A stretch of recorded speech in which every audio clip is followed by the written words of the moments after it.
Hello, everyone. Tonight we are visiting a place that smells like wet ash and old bark, where the ground is cracked like forgotten pottery, and the air hums with the memory of beasts that haven't walked here in millions of years. The sun hasn't quite made up its mind yet.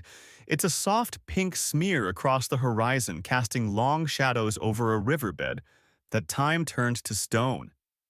You're here barefoot, your toes finding coolness in grooves left by water that once ran wild and fast. You probably won't survive, but let's not spoil the mood just yet. So before you get comfortable, take a moment to like the video and subscribe, but only if you really like what I do here. And let me know in the comments, where are you watching from and what time is it right now? Now, turn off the lights. Maybe turn on the fan for some soothing noise and let's get started tonight. You shuffle along the cracked riverbed, every step raising a puff of fine bone-colored dust that settles slowly, like it's reluctant to let go of your presence. The dawn light kisses the jagged edges of fossilized wood and ancient stone smoothed by forgotten floods. Somewhere to your left, a rock gives way under your weight, and you stumble, arms flailing, managing not to faceplant in the dust. Congratulations, your first near-death moment of the morning. At your feet lies a scatter of bones, pale and brittle. Ribs like broken fans, vertebrae worn down to knuckles, and something odd, a jawbone with teeth that curve like the peel of a banana, wide at the base, tapering to delicate points. You crouch, brushing away the dust fingers, tracing the bizarre arc of one tooth. You half expect it to smell of fruit, it doesn't. It smells like wet chalk and disappointment. Historians still debate whether these strange teeth were designed for slicing for display or for some purpose too weird for us to guess. Farther down the riverbed, prints gouge the ancient mudstone. Huge three-toed impressions, each the size of a serving tray. Some are deep enough to hold small puddles of morning dew, shimmering like lost coins in the pink light. Others are shallower, as if the creature's weight shifted as it ran or turned. You follow the trail, heart hammering in that way it does when you know you're not alone. Because you aren't. There's a faint sound, wind, no. There's no wind. The air is still as a held breath. It's something else. A distant wet crunch like someone biting into an overripe melon. You freeze every nerve, suddenly very interested in survival. And that's when you see it. A shadow moves among the ancient trees lining the riverbed. It's massive, taller than a house, bulkier than a bus. You catch a glimpse of a head swinging, low jaws working at something unseen. The shape is unmistakable, the dinosaur with teeth shaped like banana peels. And if you're wondering, no scientists never gave it a proper catchy name. They argued about it for years. One paleontologist wanted to call it curvidentus. Another pushed for bananasaurus. I kid you not, but the name never stuck. In the end, it was just that one with the weird teeth. The thing tears at a carcass, muscles rippling under its scaly hide, those crescent teeth glinting as it works at the flesh. A hadrosaur. You think what's left of it anyway? Bits of skin flap in the dawn breeze. Okay, slight breeze, and the smell hits you. Copper rot and wet earth. Lovely. You take a step back, then another, careful not to snap a twig or send a pebble clattering. Because here's an odd fact for your trouble: despite its size and terrifying teeth, this dinosaur probably wasn't the sharpest tool in the shed. Fossilized brain cases suggest it had a brain barely bigger than a cat's. Not exactly genius level. That said, a stupid predator is still a predator. The crunching stops. The beast lifts its head, nostrils flaring. You swear it can smell your fear. Or maybe that's just your socks. The pink sun climbs a little higher, casting a warm glow that makes everything look deceptively peaceful. The dinosaur lets out a low rumble, half growl, half belch, and turns back to its meal. You exhale, realizing you've been holding your breath long enough to see spots. Maybe you'll survive the morning after all. You edge farther down the riverbed, away from the kill site. The trail of prints continues, some fresher, some half erased by time. You marvel at how the toes splayed, how the claws dug in. Each print tells a story, a slip, a lunge, a moment when it paused, maybe sniffed the air just like it did now. Historians still debate whether this dinosaur stalked its prey or simply blundered upon it, mouth open, teeth ready like a nightmare vacuum cleaner. A bird calls harsh discordant, as if it disapproves of your very existence. Somewhere behind you, that wet crunch starts up again, louder this time, as if the predator's enthusiasm has redoubled. And why not? Breakfast is the most important meal of the day. You quicken your pace, feet skimming over the ancient mudstone, heart thudding like a drumbeat from a forgotten festival.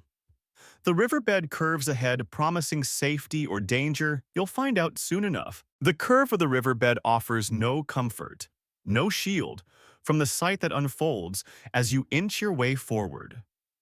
The pink dawn has ripened into a soft gold, and the air is warming fast, warm enough that your shirt sticks to your back and the dust clings to your skin like regret.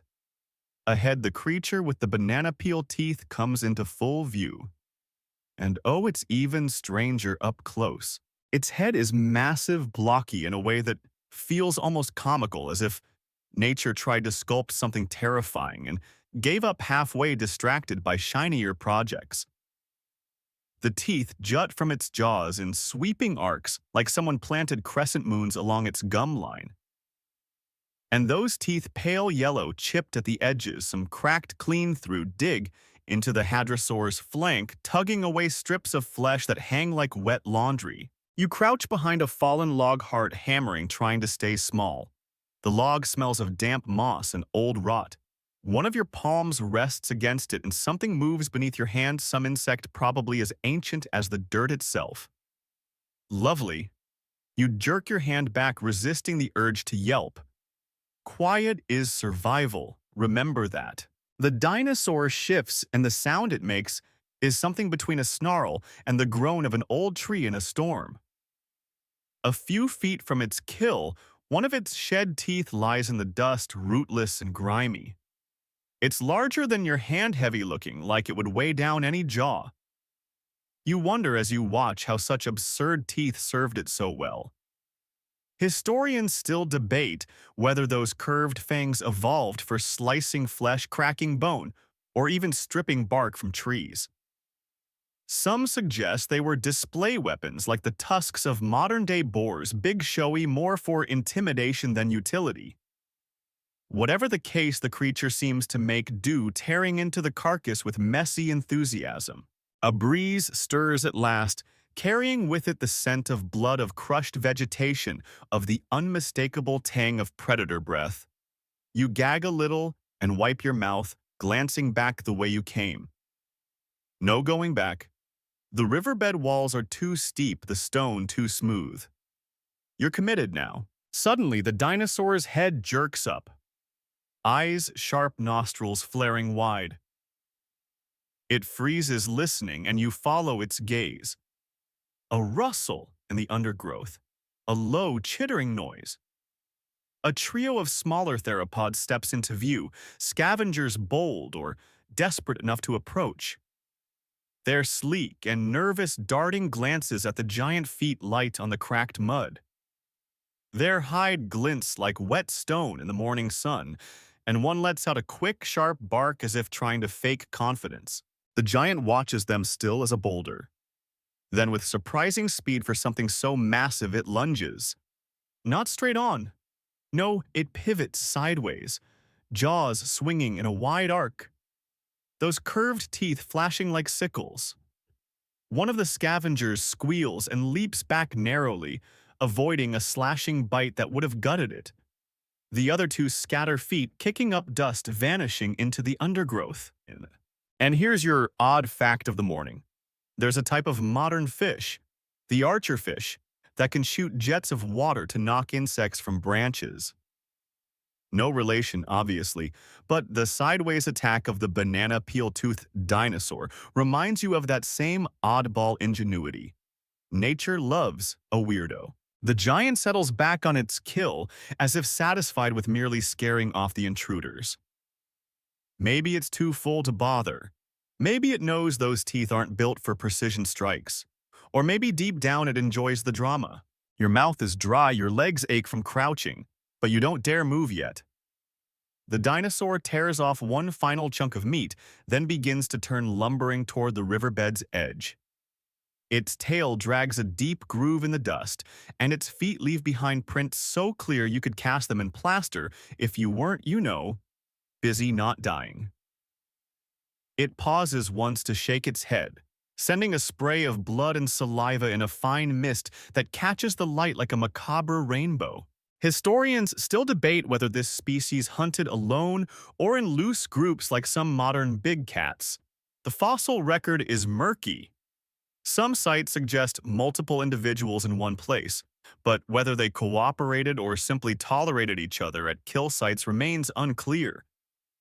You're just glad there's only one here right now. Finally, with a grunt that sounds weirdly like a sigh, the beast moves on, leaving behind the stripped carcass and a scattering of those signature teeth. You stay frozen until the sound of its footsteps fades, replaced by the cautious return of the smaller scavengers. They creep back toward the remains, picking at scraps, watching the tree line for the giant's return.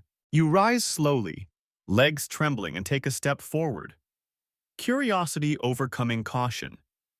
The banana peel teeth glint in the dust, each one a story waiting to be read by anyone brave or foolish enough to look. You wait until the smaller scavengers are fully absorbed in their grim feast before you move.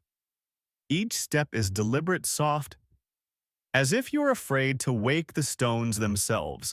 The riverbed narrows here, the mudstone walls pressing in, etched with strange marks, gouges, deep and curved, some as long as your forearm. You run your fingers along one of them, feeling the smooth inner arc, where the creature's banana peel tooth bit deep into the rock. The mark is old edges worn by time, but still fierce enough to catch your skin if you press too hard. Historians still debate whether these deep scratches were made during hunting territorial displays or even accidental collisions as the creature navigated tight spaces like this. Theories abound. Some say they were warnings like claw marks from modern big cats meant to announce dominance. Others argue the dinosaur wasn't smart enough for that kind of communication and probably just blundered into trees and rocks while chasing prey. You lean toward the second theory. There's something about those teeth that screams design flaw. You follow the trail, eyes scanning the ground. Here, the mudstone softens into patches of ancient soil, petrified leaves trapped in its surface like ghosts of a lost forest. The footprints continue deep and unmistakable. You notice now how they overlap in places, how some toes drag slightly, as if the beast limped or favored one leg. An injury, or just the weight of all those absurd teeth. You smirk at the thought, nature's clumsiest nightmare. The air grows heavy, the sun climbing higher, baking the stones until the heat shimmers in lazy waves. A dragonfly the size of your hand buzzes past its wings, catching the light. Odd fact for you, prehistoric dragonflies grew that big because the oxygen levels back then were higher than today. Giant bugs. Just what you need right now. The ground rises slightly and you clamber over a tangle of ancient roots fossilized in place, their shapes gnarled and twisted like frozen snakes. Ahead, a boulder split in two shows fresh gouges, the rock flaked away in long crescent scars. The tooth marks. They're fresher than the ones you passed earlier, edges sharp dust from the impact still clinging to the lower half of the rock. You kneel, tracing the path of a tooth that hit the boulder, imagining the force it took to carve through stone. The dinosaur must have been chasing something, jaws snapping at empty air teeth hitting rock instead of flesh. You picture it frustrated and slobbering, banana peel fangs clanging against the stone like clumsy knives. A noise draws your attention, a low growl, distant but rising in pitch. You freeze, heart suddenly in your throat. But it's no dinosaur. The sky darkens and you realize the sound is thunder rolling across the plain. The weather at least promises to be dramatic. Historians still debate whether the changing climate helped drive creatures like this banana-toothed predator to extinction. Did shifting storms and floods starve them out? Or did they simply lose the evolutionary lottery undone by teeth that broke more than they bit? You move on following the trail of tooth marks that leads deeper into a grove of ancient conifers. The trees here are massive, their trunks straight and tall, bark peeling in wide strips that hang like tattered banners. The air smells of resin and dust, and the ground is littered with fallen needles, sharp enough to sting your bare feet. Every now and then, you spot more marks on bark on fallen logs on stones. The banana-toothed dinosaur wasn't subtle. It left a breadcrumb trail of destruction wherever it went. The breeze picks up, carrying with it the scent of rain. The first fat drops splatter the dust, sending up tiny bursts of scent-wet stone, parched earth, a hint of old ash. You tilt your head back, letting the rain cool your face. Somewhere nearby, the giant predator is out there, its trail written in the gouges and scars of the land. You wonder if it senses the storm, if it's seeking shelter, or if it simply doesn't care. You pause beside a tree with deep tooth marks gouged into its trunk, the sap still oozing from the wounds, sticky and golden. Another banana peel fang lies at the base, snapped clean at the root, as if the beast bit too hard in its frenzy. You pick it up, feeling the weight of it, a tooth designed to intimidate, maybe but fragile in the end. It fits awkwardly in your hand, the curve too strange to be practical. The thunder rumbles again, closer this time. You press on, following the signs, determined to see where this tooth-marked path leads. The rain comes faster now, turning dust to mud, washing the prints clean behind you. If the predator doubles back, it'll find no trace of you.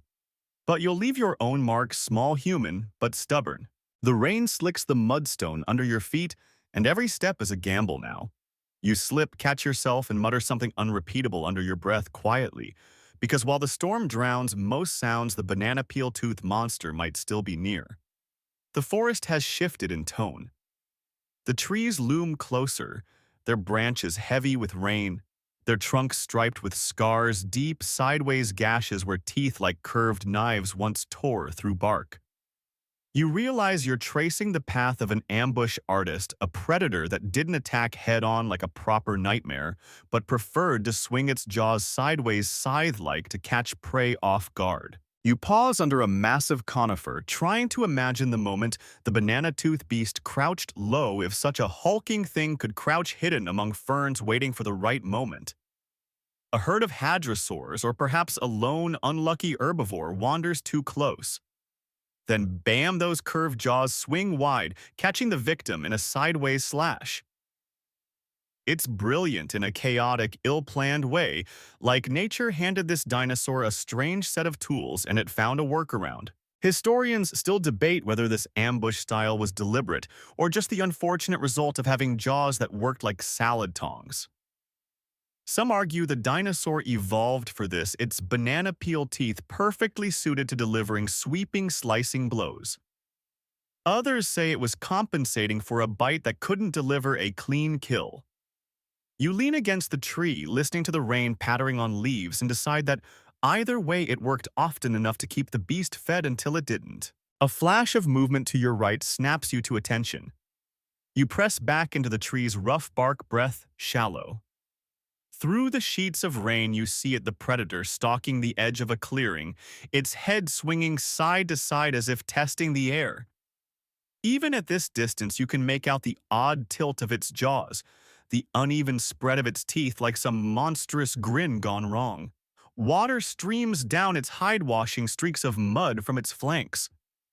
You'd laugh at how bedraggled it looks if your life weren't on the line. And here's a weird fact to chew on while you're trying not to be chewed on in the Cretaceous period.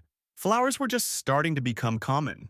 Picture that this lumbering terror crashing through forests dotted with the first blooms, nature experimenting with color and scent, while Banana Tooth here figured out how to swing its jaws without breaking all its teeth at once. The dinosaur stops, its nostrils flaring wide, steam rising from its breath in the cooling air. It shifts its weight and you catch the faint sound of claws scraping stone.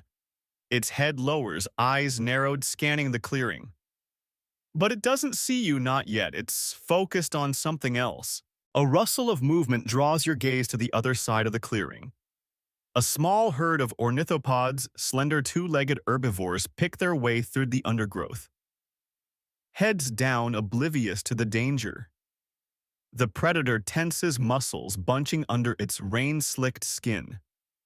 You can almost feel the air crackling with anticipation. Then it moves fast for such a massive thing. But not forward. No, it angles its body, jaws swinging out in that signature arc, teeth slashing through space toward the nearest victim. The herbivore squeals, leaps, but not fast enough. The curved teeth catch its flank, opening a deep gash that sprays blood across the ferns. The others scatter, hooves drumming the ground, and the predator lunges again, jaws swinging wide in another clumsy but effective sweep. Historians still debate whether this species was truly a predator or a scavenger that just got lucky when something wandered too close. The evidence is patchy. Some fossils show worn teeth as if it gnawed on bones like a hyena. Others suggest a hunter's life injuries from battles fought tooth and claw. You watch as the giant pins its prize, those banana peel teeth, sinking in awkward but lethal. The rain turns to a downpour, washing the clearing clean, flattening the ferns. You shrink deeper into the shadows, heart racing. The beast tears at its meal, the odd angle of its jaws, making the whole scene look like some deranged puppet show. And through it all, you marvel at the strange efficiency of it. The banana peel teeth may look ridiculous, but here in the heart of the storm, they do the job. The wind picks up, bending the trees, driving sheets of rain sideways. You wipe water from your eyes and take a slow step back then, another determined to stay downwind, out of sight, out of mind. The predator feasts, the storm howls, and you slip away, the image of those sweeping jaws burned into your mind. The rain softens to a steady hiss, like nature itself is whispering that it's not done with you yet. You move carefully, boots squelching in mud that clings like guilt. The forest is quieter now, the storm's tantrum spent, but not silent. You hear the occasional drip of water from heavy leaves, the distant crack of a tree limb giving up under the weight of rain. And behind it all, a low rhythmic crunch, bone-torn flesh, and satisfaction.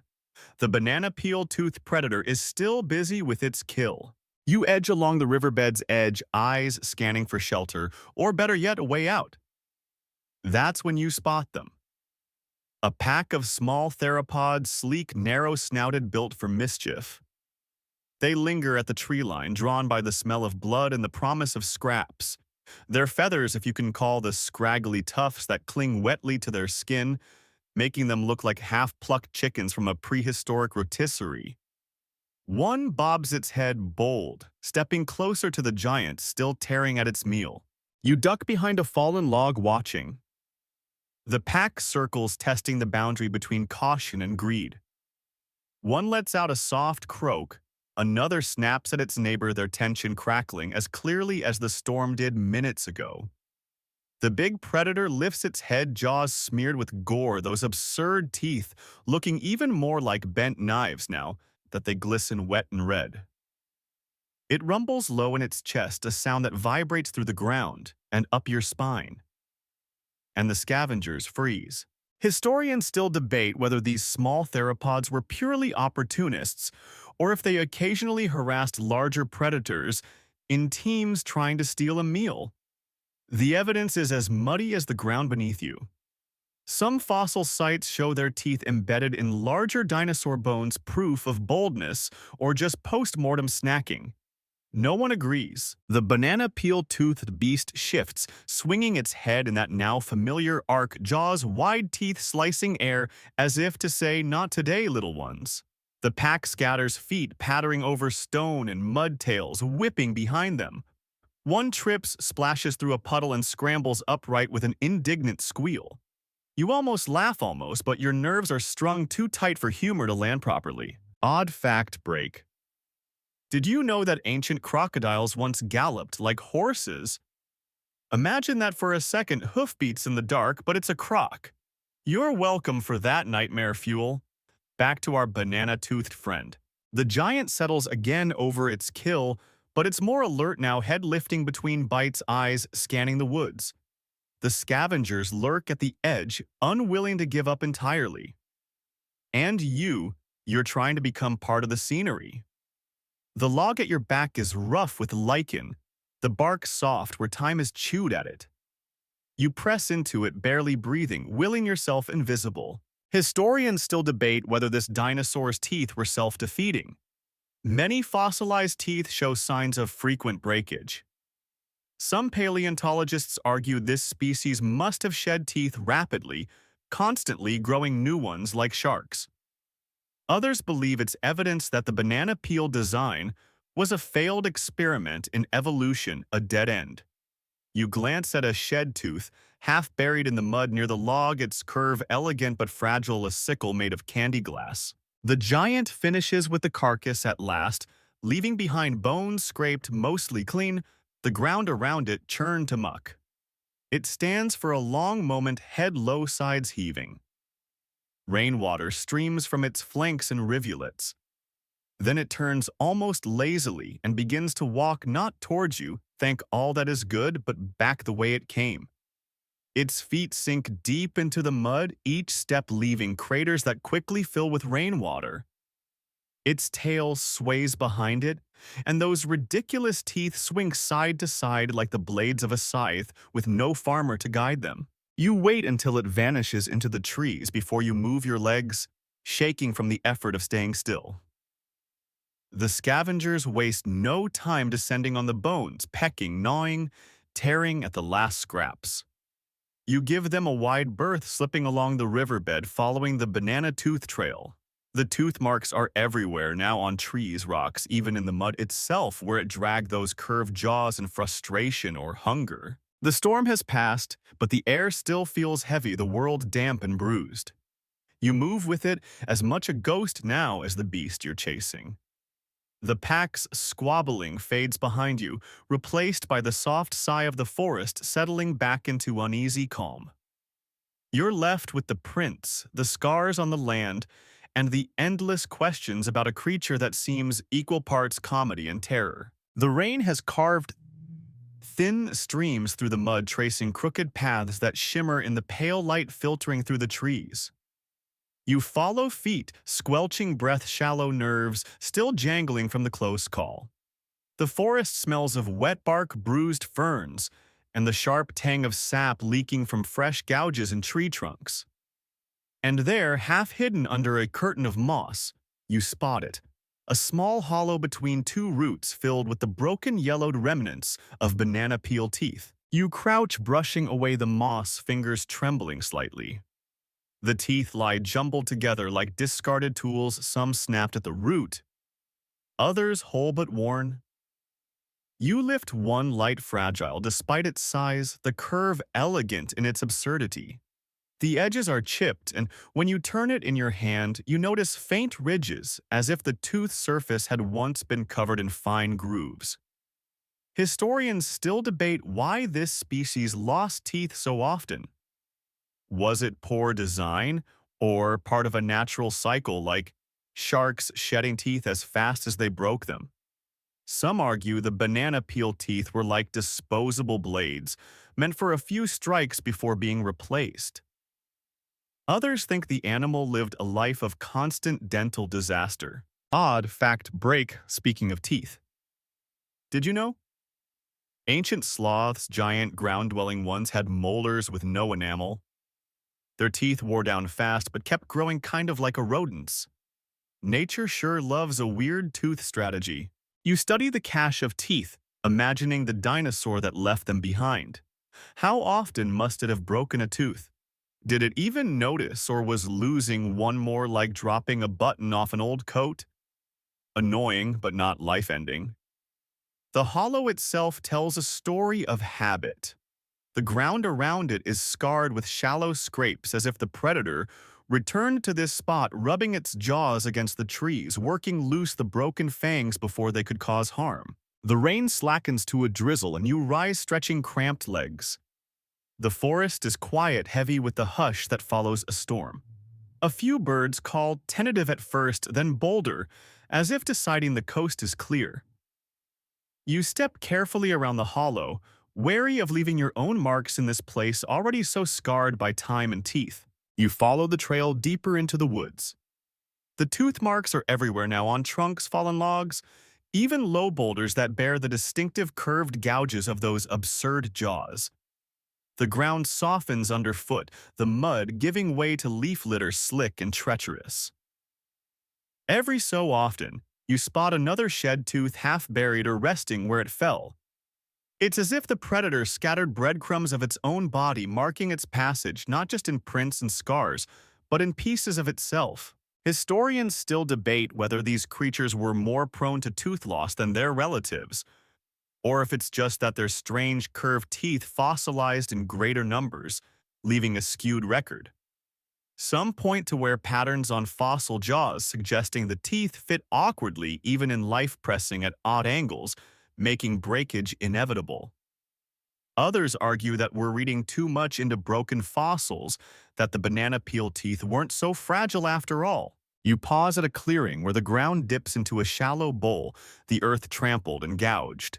The rain has pooled in low spots, and floating in one muddy puddle is another tooth, this one larger than the others you've found.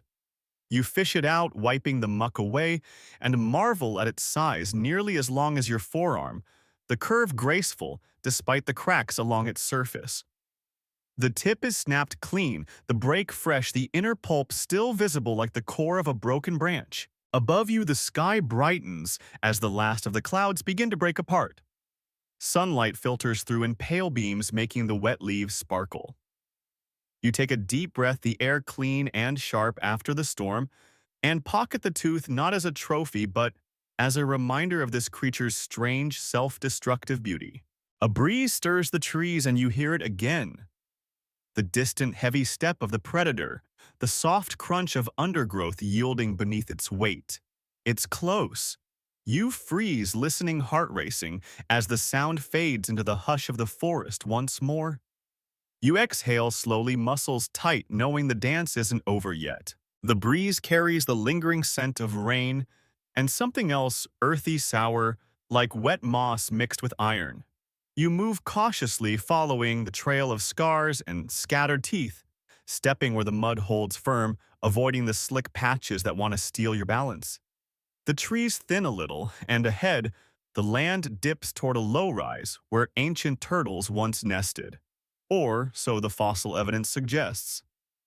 And there at the edge of the rise, you spot the banana peel tooth predator again. It moves strangely, head low, jaws swinging gently side to side as if testing the air. You realize it isn't hunting, it's raiding.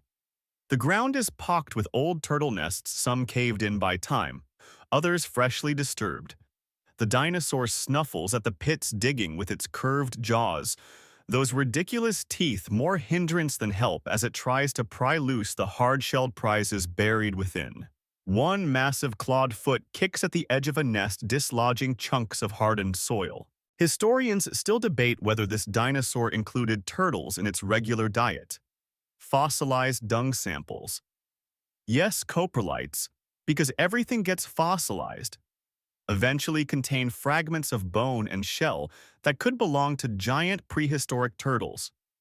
But was it targeted hunting or simple opportunism? The truth, like so much in paleontology, is hidden under layers of mud and time. You hunker behind a fallen tree watching. The predator snaps at a turtle, jaws clamping awkwardly around the shell. The banana peel teeth scrape and clatter uselessly against the hard surface, and you can almost see the frustration ripple through its massive body. It shakes its head, flinging the turtle aside, then lunges down again, this time managing to catch the soft flesh of a leg protruding from another shell. Success, if you can call it that. Odd fact break. Did you know that some species of ancient turtles could grow as large as small cars? Imagine parallel parking one of those. The one the dinosaur wrestles now isn't quite that size, but big enough to make you glad it's not heading your way. The predator finally pries the turtle apart with a crack that echoes through the clearing, the sound sharp enough to make you flinch. It gulps down chunks, those silly teeth glinting wetly as they work. The mess it makes is impressive bits of shell and flesh strewn across the ground, the smell a heady mix of mud blood and crushed vegetation. Historians still debate whether the banana peel teeth helped or hindered in these turtle raids. Some argue the curved shape allowed for better prying and slicing. Others say the teeth were hopelessly unsuited for dealing with armored prey, that the dinosaur succeeded despite its dentition, not because of it. Watching now, you lean toward the latter. The beast looks more like a brute forcing its way through breakfast than a specialist. The rain begins again, light at first pattering on leaves, softening the edges of the clearing. You stay still, breath shallow. As the predator finishes its meal, it snorts, flings aside the ruined shell, and lumbers off, jaws swinging, searching for the next easy target. Its footsteps leave deep impressions that quickly fill with water, tiny mirrors reflecting the sky. You wait, counting heartbeats until the forest settles again. Birds call tentative. At first, then louder, braver. The breeze stirs the treetops. You rise, legs stiff, and move to the remains of the turtle nest. The ground is torn up. The eggs smashed, the soil churned. Another shed tooth lies half buried in the mud, its curve graceful, its tip snapped. You pick it up, feeling its weight, imagining the clumsy jaws that bore it. You glance at the trail the predator left and wonder if it will return here, if this rise of turtle nests is a regular stop on its endless hungry circuit. The storm clouds break apart and sunlight spills across the clearing, glinting off broken shell-wet teeth and the damp, scarred earth. You pocket the tooth and step away, mindful of the predator's path, determined to follow and learn even as your instincts scream to flee. Night falls like a curtain of ink, swift and complete. The last colors of sunset, soft golds, bruised purples fade into black, leaving only the glisten of wet leaves and the pale gleam of puddles in the moonlight. You crouch beneath a low rock overhang, the cool stone at your back, breath misting in the chill. Every muscle aches from the day's chase, but your mind refuses to rest. Because out there, somewhere in the dark, the banana peel-toothed predator still prowls. You hear it long before you see any sign. The soft swish of ferns disturb the rhythmic squelch of mud under massive feet, and the occasional scrape of those absurd curved teeth against bark or stone. The sound is haunting, a reminder that the predator moves not with stealth, but with the unstoppable clumsiness of something too large, too hungry, too poorly designed for quiet.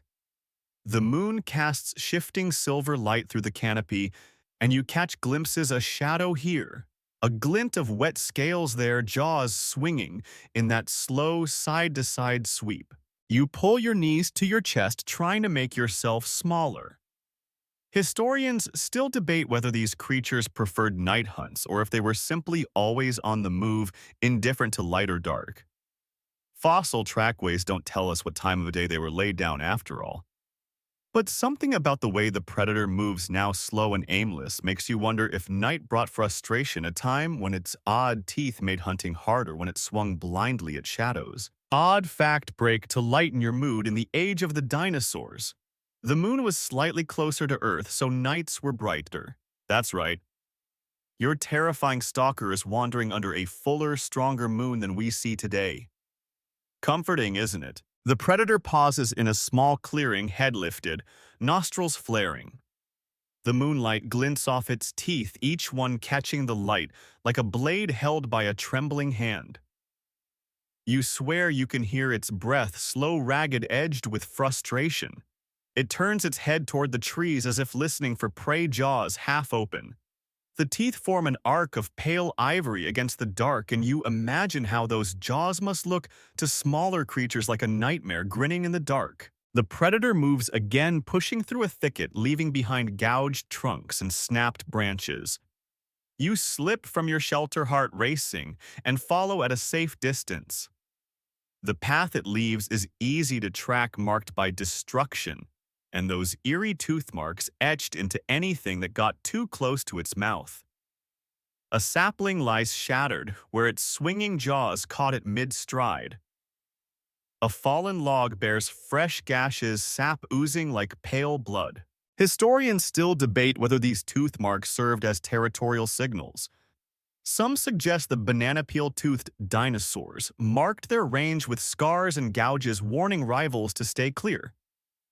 Others argue that the marks are just the accidental byproducts of clumsy feeding and careless movement. Tonight, watching the beast blunder through the undergrowth, you lean toward the latter. The predator halts again, and for a heartbeat, the forest holds its breath. Then a sound, soft, furtive something small moving in the ferns. The predator lunges, jaws swinging wide in that signature sideways slash teeth cutting air, and leaves but catching nothing.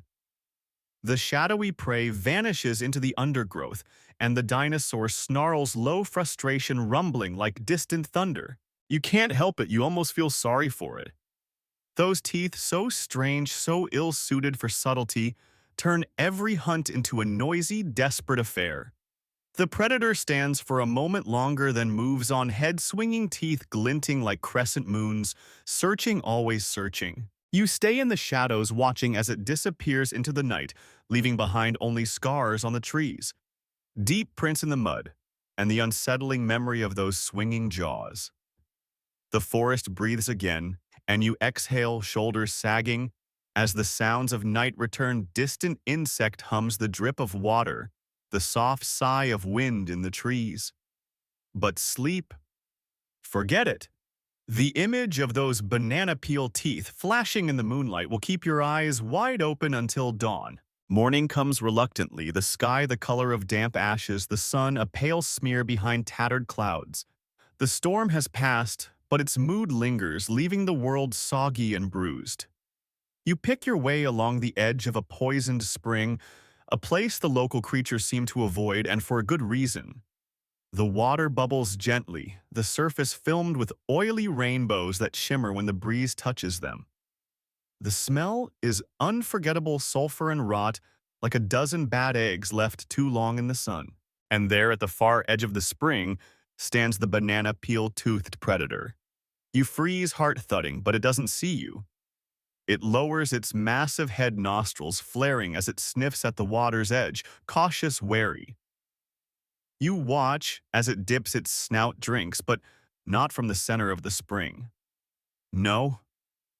It's careful, choosing a spot where the flow from a fresher rivulet cuts through the poisoned pool. Smart. Smarter than you gave it credit for. Historians still debate whether such predators understood the danger of poisoned water, or simply avoided these places by chance because prey was scarce here. Some suggest these creatures learned over generations to steer clear of springs like this, marked by dead plants and bones half sunk in the mud. Others argue that instinct, not experience, kept them safe. Today, you're witnessing what feels like wisdom, clumsy jaws, silly teeth, but a brain that knows when to be careful. Odd fact break. Did you know ancient springs like this sometimes trapped and preserved entire animals, their bones fossilized in place as the minerals in the water replaced organic matter? Imagine stumbling across an entire dinosaur stone from the inside out, forever caught in the act of drinking. The predator lifts its head, droplets falling from its jaws, those ridiculous curved teeth glistening wet. It scans the tree line alert, then turns from the spring, satisfied but still wary. You can see how thin its grown ribs, faintly visible beneath its scaly hide. The broken, worn look of its teeth tells a story of hard living, a predator whose tools have failed it more times than they've served. You trail it from a distance, watching as it skirts the spring, leaving deep prints in the soft mud. Each footprint fills slowly with water, tiny mirrors reflecting the gloomy sky. The path it chooses is deliberate, avoiding the slickest patches, stepping over fallen logs rather than through them. Those same feet that leave craters in the mud move with surprising care when the ground demands it. The spring itself bubbles on, oblivious, its surface rippling as the breeze picks up. The plants around it are stunted, the few that remain streaked with sickly yellow. Bones jut from the mud here and there, a rib, a jawbone, a skull, with empty sockets staring forever at the sky. The banana tooth beast gives them a wide berth, as if it knows the stories they tell. Historians still debate whether creatures like this one were drawn to springs out of desperation or simply passed through as part of their endless wandering. The fossil record offers no clear answer. Some sites show evidence of repeated visits, tracks layered over tracks, bones scattered and trampled. Others suggest avoidance, these deadly pools left to the foolish or the unlucky. Today, your predator seems to know the difference. You crouch behind a boulder, watching as it disappears into the trees, jaws swinging gently as it goes, those teeth slicing the air as uselessly as ever. The breeze shifts, carrying the scent of the spring's foul breath, and you gag, wiping your mouth with the back of your hand. The predator's caution saved it today. You wonder if it always will. You rise, stretching stiff limbs, and move on, leaving the poisoned water behind. The world feels quieter here, as if the storm and the predator both took something from the land that will take time to return. The only sound is your own footsteps and the soft hiss of water seeping back into the earth. The forest thins as you climb a gentle rise, the ground firmer underfoot, the air clearer without the stink of the poisoned spring trailing behind you. Morning sun filters through the canopy, catching on raindrops that cling to leaves like tiny jewels. And there, in a clearing rimmed with ancient ferns, you see it, the banana peel-toothed predator again. But this time it's not alone. Another of its kind stands opposite, massive scarred jaws, swinging in a slow, deliberate arc. The two face each other, tails lashing, bodies tense. The air hums with the promise of violence. You crouch low in the undergrowth, heart hammering, too mesmerized to look away. This is a duel, but not the clean, choreographed kind you see in documentaries or illustrated in museum murals. No, this is raw, clumsy, all brute force and bluster. The two beasts circle, jaws wide, teeth flashing like a pair of demented scythes. One lunges, swinging its head sideways, in that signature move, curved teeth slicing the air. The other dodges barely, then retaliates with its own sweeping slash. You wince as the teeth connect, not with flesh but with each other. There's a crack loud enough to echo through the trees as one tooth shatters, a splintered fragment spinning away into the grass. Historians still debate whether these creatures fought over mates' territory or sheer bad temper. Fossilized remains of banana peel-toothed dinosaurs with healed injuries suggest they clashed often, but whether the fights were ritual or lethal is unclear. What's clear now as you watch is that neither of these giants seems eager to kill. Their movements are more display than attack. Like boxers throwing wild punches, more for show than to land a decisive blow. Odd fact break. Did you know that even modern-day hippos, those grumpy river tanks, kill more humans than most predators, but often fight each other just to posture? Same energy here. Big mouths, big teeth, and a lot of loud, dangerous-looking nonsense. The giant's paws breathing hard, sides heaving. One of them lowers its head, snorting, as if tired of the spectacle. The other watches, head-cocked, teeth bared in that eternal awkward grin. The tension crackles for a moment longer, then breaks. With a final grunt, one turns away, tail swishing through the ferns, trampling plants as it goes. The other waits, watching its rival retreat, then follows at a slower pace, as if to be sure the point has been made.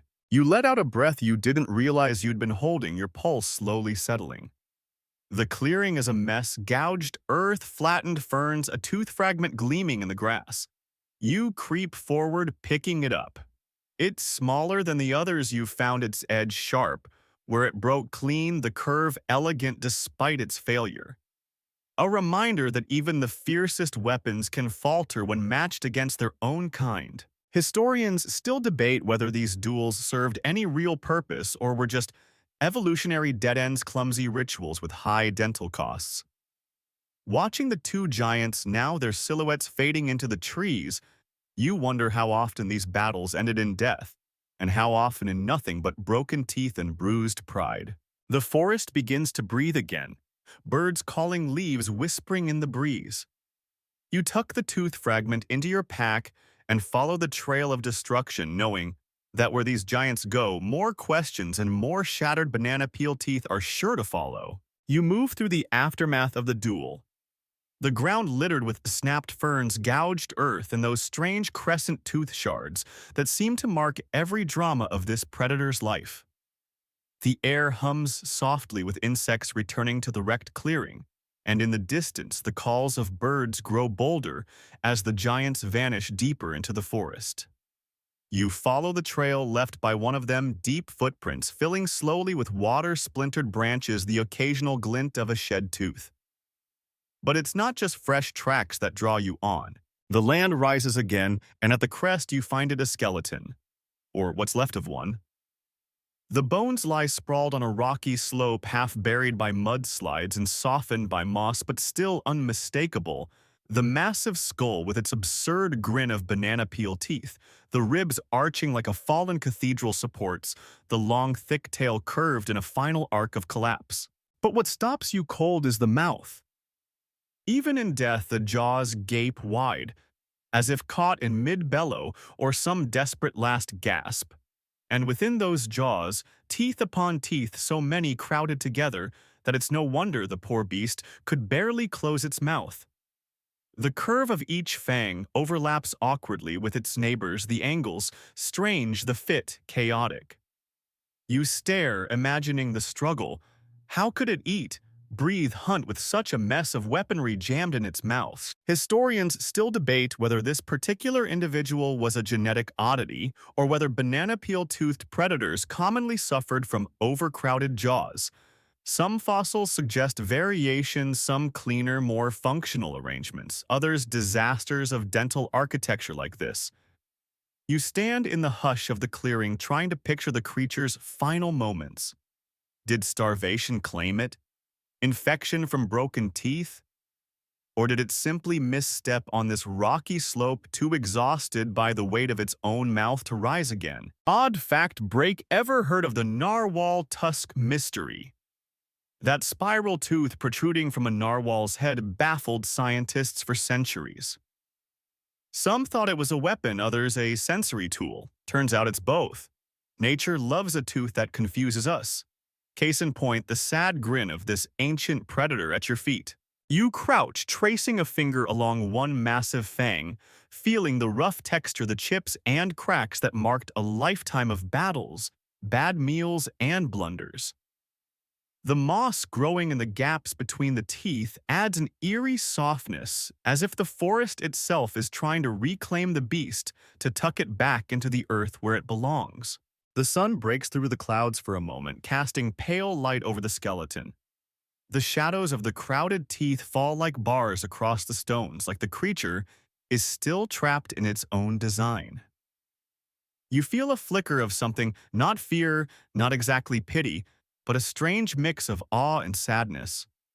Nature's experiments don't always work out, and sometimes the result is a monster too flawed to thrive. Historians still debate whether the banana peel-toothed predator was a dead end in evolution or simply an animal adapted for a niche we don't fully understand.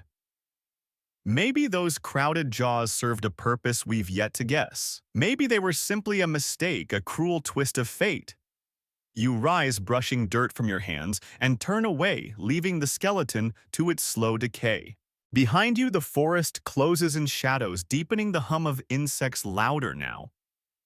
The path ahead promises more tooth marks, more mysteries, and the silent company of a predator whose story is written in shattered fangs and broken bones. The forest thickens as you descend from the slope where the overcrowded skeleton rests, and the air grows cooler, shadows stretching long beneath towering trees that have stood here since before memory. The ground softens underfoot, rich with layers of leaf litter, each step releasing the sharp tang of rot and earth. You follow the predator's trail, not the living beast this time, but the echoes of its kind until you stumble upon a scatter of bone unlike any you've seen so far. Half buried in the soil, jutting from beneath a tangle of roots, are jawbone fragments, massive, heavy, and cracked with age. You kneel, brushing away the dirt, and what emerges makes your breath catch. These jaws are larger than any banana peel tooth fossil you've seen or imagined. The curve of the bone suggests a creature of staggering size, its mouth armed with fangs that would dwarf those of the dueling giants you witnessed earlier. Historians still debate the existence of such oversized specimens. Were they outliers, the ancient world's version of the giant alligator lurking in modern folklore? Or were they the true elders of the species, survivors that grew beyond what their fragile teeth could support? Some paleontologists argue that these colossal jaws are the result of bone distortion over millennia, warped by pressure and time. Others whisper of a titan lineage, a rare breed of banana peel-toothed predator that ruled the shadows. You trace a finger along the inside of one jaw fragment, noting the deep sockets where teeth once rooted. Several shed fangs lie close by, as if the creature's final moments were marked by a last desperate struggle that shattered its tools beyond repair. The fangs are thicker than those you've collected, the curves exaggerated, the points worn dull. You can't help but imagine the predator-in-life jaws too big for balance teeth, too unwieldy for precision. A living contradiction that somehow endured. Odd fact break. Did you know that some ancient sharks like Megalodon are known almost entirely from their massive teeth? Teeth outlast bone in the fossil record, especially when they're as oversized as this. The banana peel-toothed predator may be remembered not for its strength, but for the dental debris it left behind. You study the scene, piecing together a story.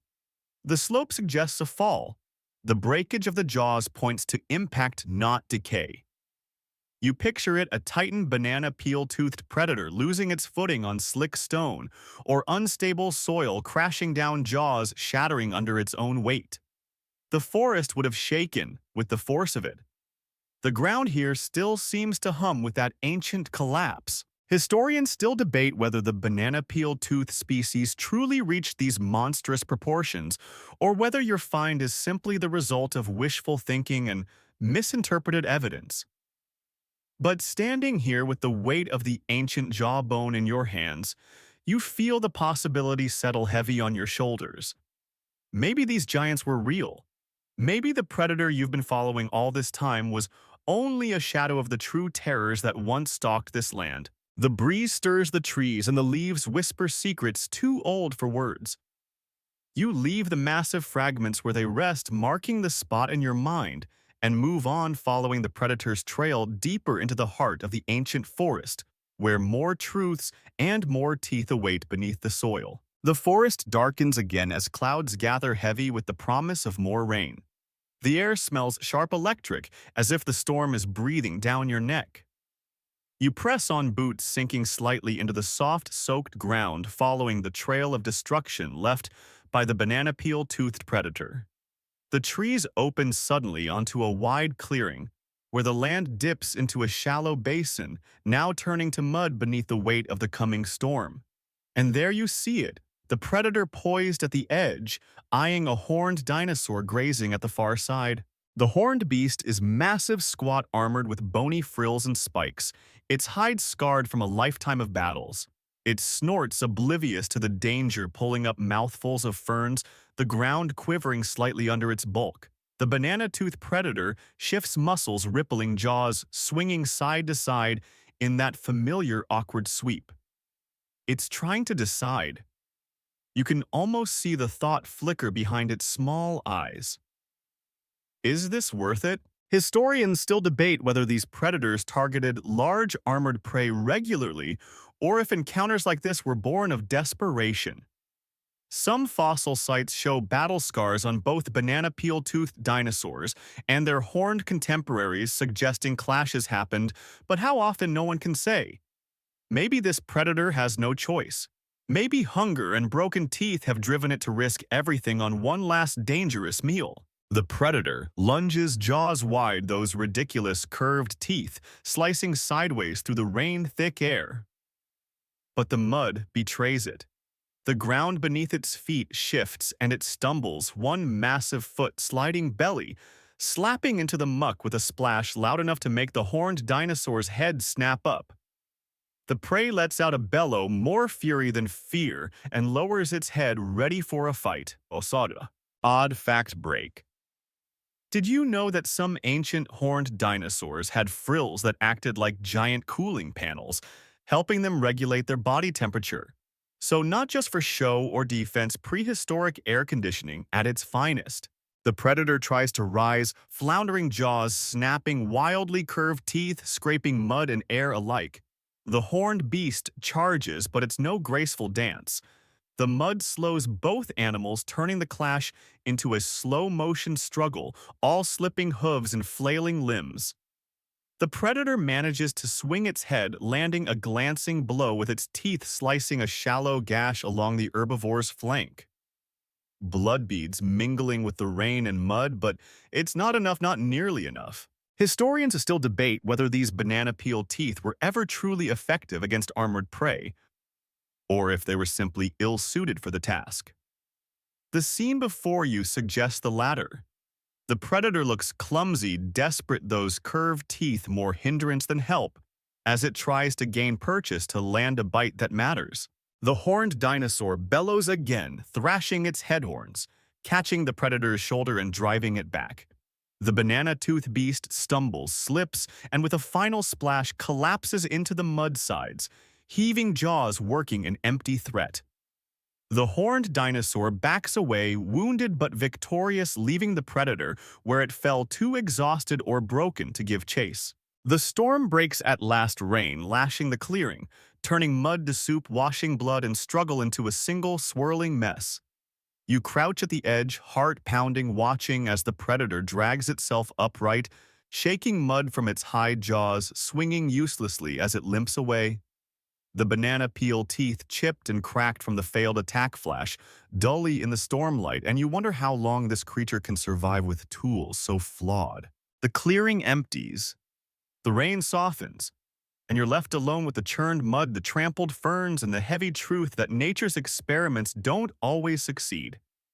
Sometimes they limp off into the storm jaws, swinging, looking for one more chance. The storm leaves the world drained of color, the sky a smear of dull silver. The forest a tangle of wet black trunks and dark green leaves dripping steadily onto the battered ground. You follow the predator's trail, the churned mud recording every limping step as clearly as ink on parchment. The footprints veer toward the high ground where the land rises in a steep bluff overlooking the flooded plain below.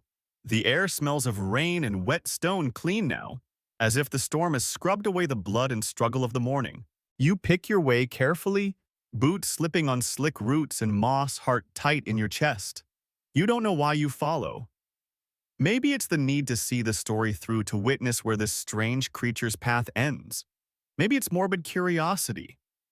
Whatever it is, you climb, and at the top you find what you're looking for. The tracks lead to the edge of the bluff where the rock juts out over a sheer drop. The mud is torn by claws, the marks deep, desperate. The last footprint is half lost to erosion, as if even the earth wanted to hide the final step. Beyond the cliff face falls away sharply, the plain below a mosaic of floodwater and broken trees. The predator is gone. You stand in the rain, scanning the ground far below for any sign. A dark shape, a broken form, but the distance is too great, the view too obscured by mist and rain. Did the creature slip exhausted and defeated? Or did it choose the fall over another slow, futile struggle? Historians still debate whether predators like this met their end in such dramatic ways, or if these sites are simply coincidence, erosion, swallowing tracks, storms washing away the last traces of their passing. You step closer to the edge where a banana peel tooth lies caught in a crack of the stone. You pry it loose, turning it over in your hand. It's cracked, as so many are the curves smooth despite the damage, the tip dulled by impact or time. It feels heavier than the others, as if the weight of the predator's story has settled into it. Odd fact break. Did you know that some ancient cliffs like those in what's now Wyoming and Alberta were once ancient coastlines where dinosaur tracks still crisscross the stone? The cliffs you stand on could well be the edge of such a forgotten shore, the place where sea met forest, predator met fate. You crouch, tracing the claw marks at the cliff's edge, imagining the scene, the predator, battered teeth broken, strength gone, standing here with the wind in its face, the storm at its back. A final choice or simply a final misstep?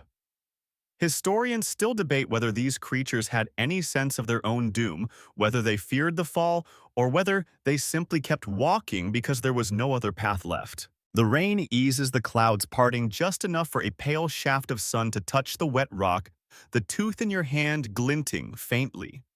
You rise, turning from the cliff, leaving the tooth where it fell, letting the wind and rain claim it once more. The predator's trail ends here, but the marks it left on the land on you remain. The climb down is slow, careful, each step measured. Behind you, the cliff stands silent, the last witness to the predator's passing. Ahead, the forest waits, full of questions, full of echoes of jaws swinging, teeth breaking, and stories half told. The descent takes you into quieter woods where the storm's fury feels like a memory, and the ground beneath your feet is soft with moss rather than churned to mud. The trees here are older, their trunks broad and gnarled bark split with age roots, snaking through stone and soil alike. The air is cooler, damp, but clean, carrying the scent of fern and pine, and something faintly metallic, the smell of ancient bones lying hidden beneath the green. You slow your pace, sensing the end of the journey. The ground flattens, and as the light shifts through the thinning clouds, you spotted a scattering of bones bleached by rain and sun, half swallowed by grass and moss. Ribs curved like ship timbers, vertebrae stacked like stone coins, and among them, glinting pale gold in the soft light, a single banana peel tooth. You kneel, brushing it free of soil, your fingers tracing its elegant, useless curve. Historians still debate whether the banana peel tooth predator left many such resting places, or whether these scattered bones mark the rare moments when time and chance combined to preserve their story. Fossils tell us of the creature's form, but not of its last moments. Was this one the victim of hunger, injury, or age, or simply another wanderer who lay down in the wrong place and never rose again? The tooth in your hand is cracked but whole, its surface ridged and pitted, the tip dulled. It feels heavier now that you've seen where its journey ended. Around you, the forest breathes the only sound, the gentle rustle of leaves and the distant call of some unseen bird.